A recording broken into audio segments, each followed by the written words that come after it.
नमस्कार दोस्तों। कल हमने व्युत्पन्न बिंदु या आइसोलेटेड पॉइंट तक जो है कंप्लीट किया था ड्राइव्ड व्युत्पन्न समुच्चय। इसके बारे में हमने कल जाना था।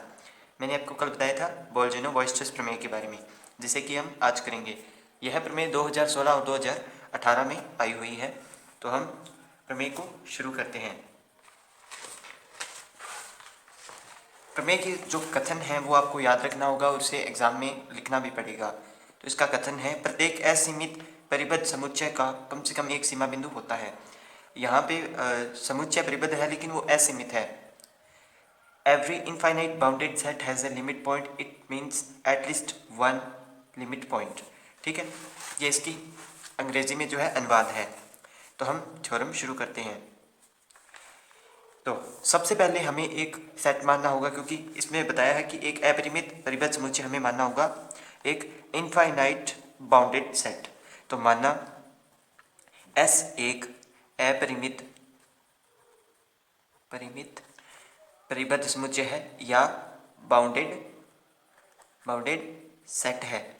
ठीक है, मैं साथ में आपको इसके अंग्रेजी के नाम भी बता रहा हूँ ताकि इंग्लिश मीडियम के स्टूडेंट्स को जो है परेशानी ना हो। तथा S कंटेनिंग टू आर, मैंने आपको सबसे पहले वास्तविक संख्याओं में बारे में बताया था, रियल नंबर के बारे में। तो ये जो है उसी पे बेस है। तो S है वो कंटेन करेगा R में। तो S इसमें बोला हुआ है कि वो परिबद्ध है, तो हम भी मानते हैं S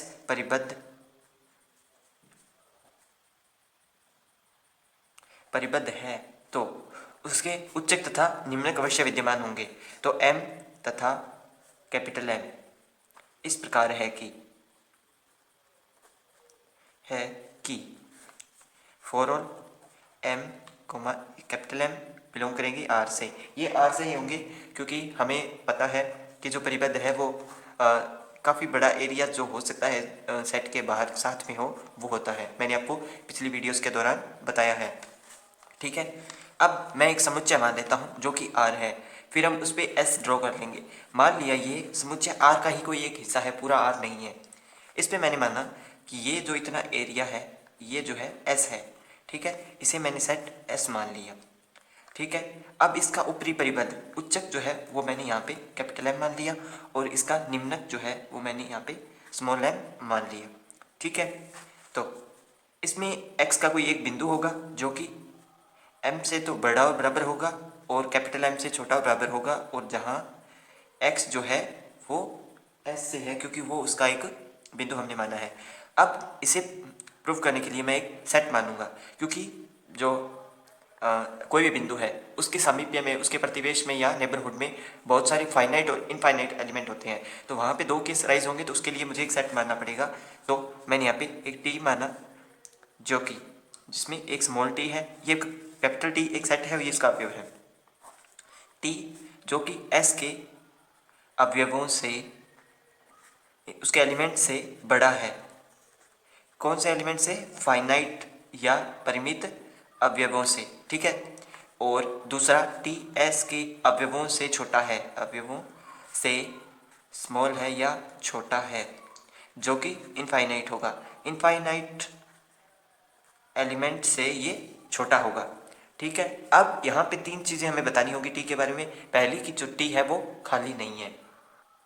अब यहाँ पे एक सवाल आता है कि हम टी को क्यों बना रहे हैं, जबकि हमें एस को एक अपरिमित समुच्चय का एक सीमा बिंदु बताना है। एस में एक एस जो है वो एक अपरिमित समुच्चय है और उसके एक सीमा बिंदु हमें प्रूव करना है। तो हम जानते हैं कि जो एक सीमा बिंदु होता है उसके प्रतिवेश में, नेबरहुड में बहुत सारे इनफाइनाइट या फाइनाइट एलिमेंट भी हो सकते हैं। ठीक है, तो उसके लिए जो है मुझे यहाँ पे टी को मानना पड़ेगा। तो मैंने माना कि जो टी है वो यहाँ तक फैला हुआ है, यहाँ तक। ठीक है, ये इतना जो सेट है वो कैपिटल टी मैंने मान लिया, जिसमें ये स्मॉल m यानी इसका इन्फीमम या निम्नक भी आ रहा है। ठीक है, अब हमें टी को जो है पहले ये बताना होगा कि ये खाली नहीं है। T is non empty, non empty बताना है, या टी अरिक्त है, कोई अवयव है। तो उसके लिए जो स्मॉल m है वो x से छोटा है और x s का एलिमेंट है। उसी प्रकार यानी इस सेट का एक जो है निम्नक है, तो टी का भी एक निम्नक होगा। तो फॉर और मैंने कोई भी एलिमेंट जो है उसका निम्नक हो सकता है। मैंने माना कि y जो है वो x से छोटा है, इसका मतलब y जो है वो t में होगा।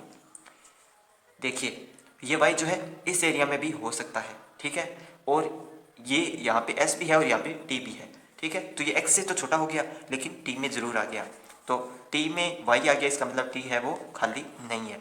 ये तो होगी नहीं, खाली नहीं होने की बात। दूसरा, t ऊपर की ओर परिबद्ध है, ऊपर की ओर परिबद्ध है या अपर बाउंड है, परिबद्ध, टी बाउंडेड अबव, ठीक है, इसका इंग्लिश मीनिंग। तो एस जो है हम जानते हैं कि एस कैपिटल एम के कारण ऊपर की ओर परिबद्ध है, एस ऊपर की ओर परिबद्ध है, इसका मतलब एक्स जो है वो छोटा है और बराबर है कैपिटल एम से, और एक्स जो है वो बिलोंग कर रहा है एस में। तो इसी प्रकार जो टी है वो भी एस का एक, मतलब यहाँ पे देखिए ये इसमें थोड़ा ऐड हो रहा है, तो टी जो है वो भी एस की तरह ही होगा। एस ऊपर की ओर परिबद्ध है तब टी भी ऊपर की ओर परिबद्ध होगा, ये आपको लाइन लिखनी है। मैं लाइन दोबारा रिपीट कर देता हूँ, एस ऊपर की ओर परिबद्ध है तब टी भी ऊपर की ओर परिबद्ध होगा, और जो टी है वो एस के अपरिमित अवयवों से बड़ा है, ठीक है ना, ये देखिए छोटा है, अपरिमित अवयवों से छोटा है, अतः एस ऊपर की ओर परिबद्ध है तब टी भी ऊपर की ओर परिबद्ध होगा। तीसरा, पूर्णता, ये पूर्ण है या नहीं, मतलब इसमें जो है एस के कोई भी एक अवयव का प्रतिवेश मिलेगा या नहीं। पूर्णता अविग्रहित से मैंने मान लिया कि टी का जो सुप्रीमम है वो अल्फा है, सुप्रीमम अल्फा है, तब अल्फा का प्रतिवेश एस में मौजूद होगा, तब अल्फा का नेबरहुड या प्रतिवेश, जो कि इस प्रकार का, एक बार आप ध्यान से देख लीजिए, फिर मैं पेज चेंज कर लेता हूँ। तो अल्फा का प्रतिवेश हम जानते हैं, हमने पिछली कल वाली वीडियो में देखा था कि जो प्रतिवेश है वो इस प्रकार होगा, और एप्सिलॉन जो है वो 0 के नियर अबाउट वैल्यू है, ठीक है ना। तो टी है वो एस के परिमित अवयवों से बड़ा है, ये हमें पता है, परिमित अवयवों से, हाँ परिमित अवयवों से बड़ा है, ठीक है। और अल्फा माइनस एप्सिलॉन की बात करते हैं, अल्फा माइनस एप्सिलॉन एस के परिमित अवयवों से बड़ा होगा,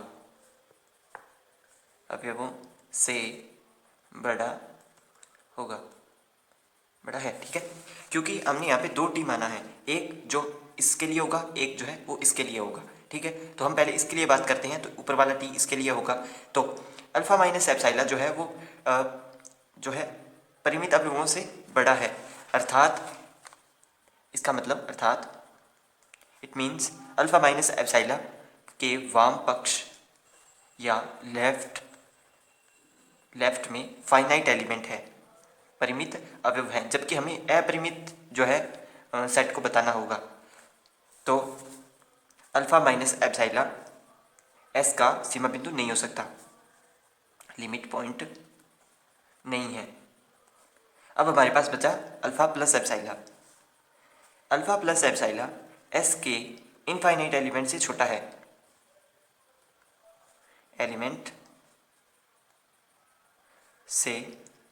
इनफाइनाइट एलिमेंट से बड़ा है, मैंने छोटा बोल दिया है, बड़ा है, तथा अल्फा प्लस एप्सिलॉन बिलोंग कर रहा है एस में, क्योंकि एस का हमने कोई एक अवयव अल्फा उठा लिया तो उसका प्रतिवेश जो है हमें एस में ही मिलेगा, ठीक है।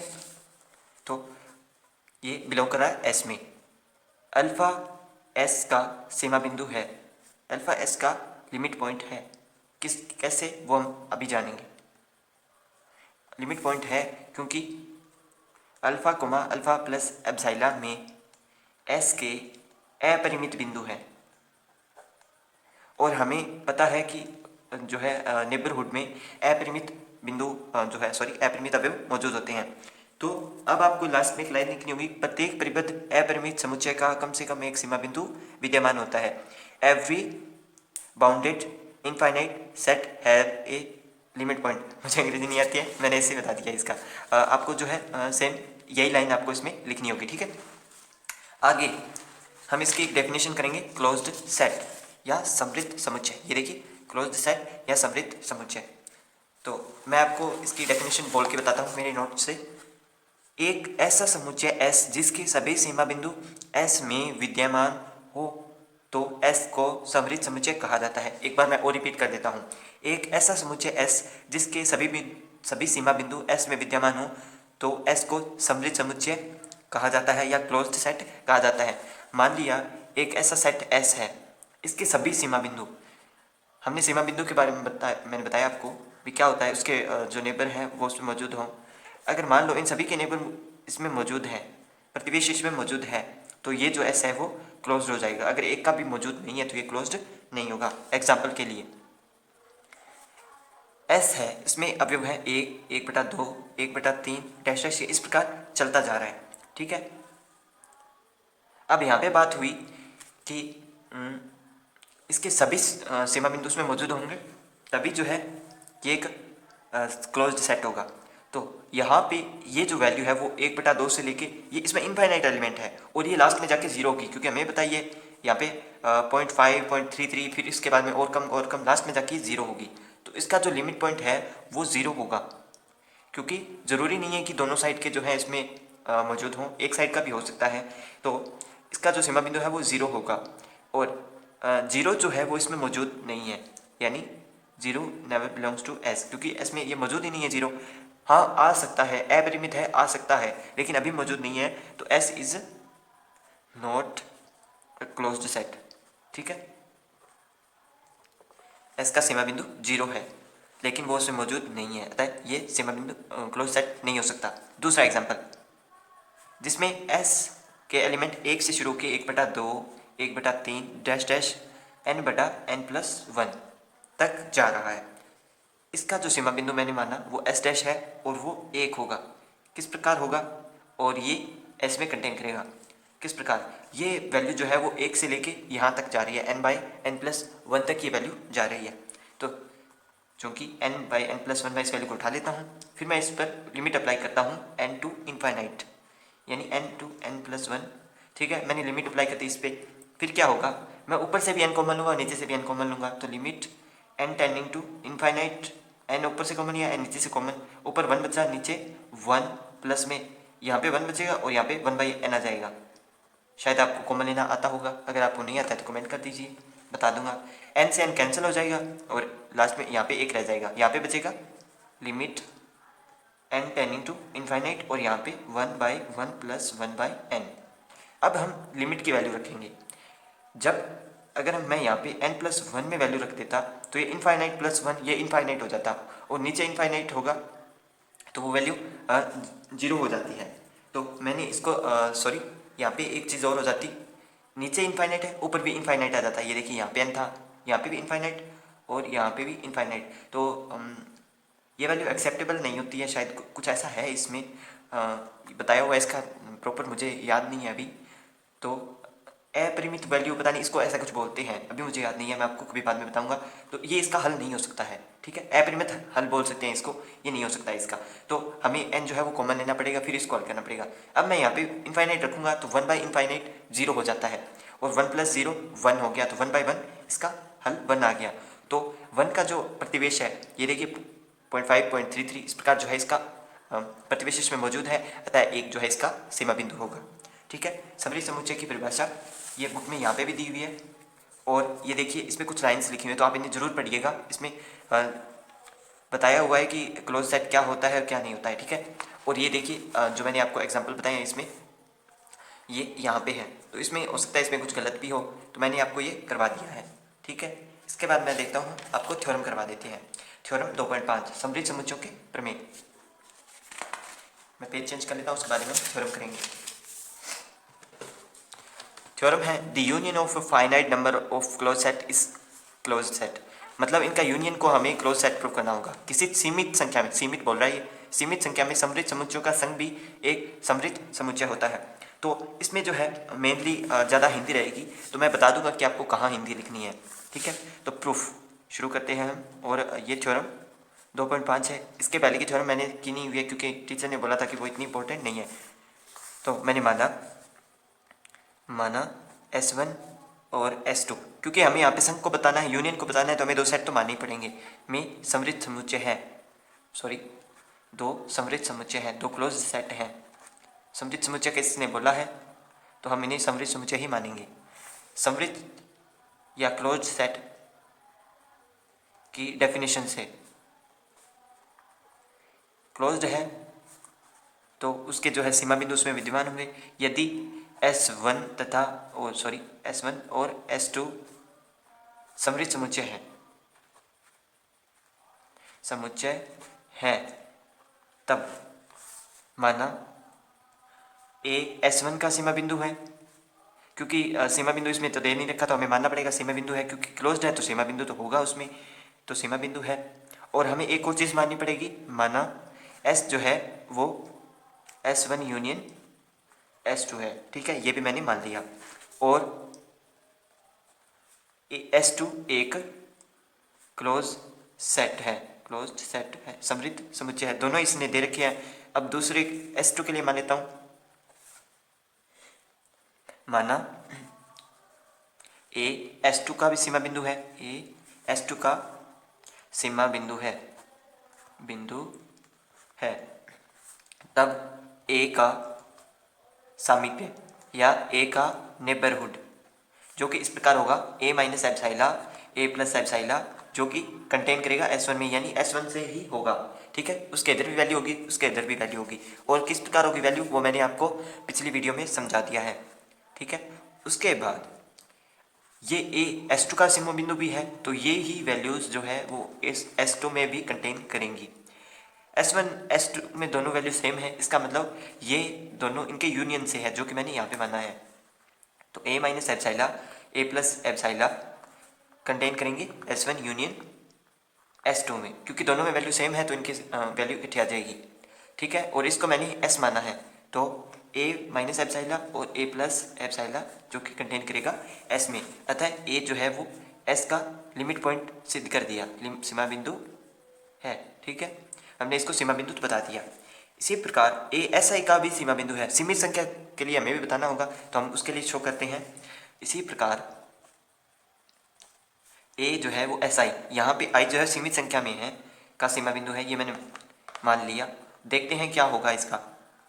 तो यूनियन ऑफ I1 से N सीमित संख्या मानना है, SI है वो जो है S1 यूनियन S2 बहुत सारे समुच्चयों का एक संघ है, ठीक है। Sn तक मैंने मान लिया। यदि S1 dash dash SI is infinite close set, अगर ये इनफाइनाइट क्लोज सेट है तो यूनियन Y से 1 से N SI is equal to S1 union S2 dash dash, ये इस प्रकार चलता रहेगा। अब ये इसका कोई सीमा बिंदु होगा या नहीं, इसके लिए एक उदाहरण है, एक एग्जाम्पल है कि S1 है उसमें 0 से लेके 1/2 दो एलिमेंट है, बड़ा ब्रैकेट है यहाँ पे ध्यान रखिए। S2 है उसमें 0 से 2/3 जो है अवयव है। S3 है उसमें 0 से 3/4 और Sn लास्ट में nवा है 0 से n/n+1। तो SI का सीमा बिंदु एक होगा। किस प्रकार एक होगा कि मैंने यहाँ पे आपको सॉल्व करके बताया था कि limit infinite n to infinite लगाएंगे, उसके बाद में सॉल्व करेंगे तो हमारे पास 1 आएगा। मैंने थोड़ी देर पहले ही यहाँ पे आपको ये समझाया था, ये देखिए यहाँ पे। तो इसी प्रकार इसका सीमा बिंदु भी एक होगा, क्योंकि n/n+1 जाके 1 बनेगा लास्ट में। तो ये जो एक है वो SI में विद्यमान नहीं है, 1 is never belongs to SI, पता है, ये इसका सीमा बिंदु नहीं है, ठीक है। तो ये जो है इसकी थ्योरम हो गई है। कल हम डेफिनेशंस करेंगे इंटीरियर पॉइंट, उसके बाद में ओपन सेट की, उसके बाद में थ्योरम 2.6। तो वीडियो अगर पसंद आए तो लाइक कर दीजिए, अपने फ्रेंड्स के साथ शेयर कर दीजिए और चैनल सब्सक्राइब कर लीजिए। वीडियो देखने के लिए धन्यवाद।